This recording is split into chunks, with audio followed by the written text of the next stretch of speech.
હિન્દુ લોકો એ ડેડ બોડીને સળગાવે છે, મુસ્લિમ લોકો એ ડેડ બોડીને દફનાવે છે, જ્યારે પારસી લોકો એ ડેડ બોડીને ખુલ્લી જ મૂકી દે છે. આનું કારણ માત્ર ધર્મ જ નથી. ઇસ્લામ ધર્મનું નિર્માણ એ અરબમાં થયું, જ્યાં રણ પ્રદેશ હોવાથી લાકડા ન હતા, એટલે ડેડ બોડીને દફનાવવી એ આસાન હતી.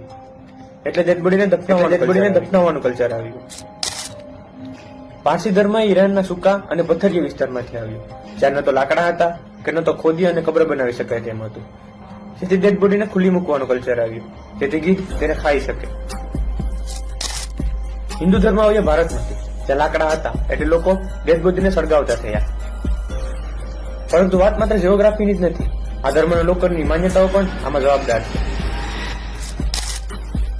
જેમ કે ઇસ્લામ ધર્મ માને છે કે મૃત્યુ પછી ડેડ બોડીને રિસ્પેક્ટ આપવી જોઈએ, કેમ કે તેને પુનર્જન્મમાં જરૂર પડે છે. ત્યારે પારસી લોકો ડેડ બોડીને ઇમ્પ્યોર માને છે, જેથી હવા, પાણી અને જમીનને નુકસાન ન થાય એટલે માટે ડેડ બોડીને ખુલ્લી રાખવામાં આવે છે. ત્યારે હિન્દુ ધર્મમાં આગને મોક્ષ પ્રાપ્તિ માટે જરૂરી માનવામાં આવે છે, એટલે સળગાવવાનું કલ્ચર આવ્યું.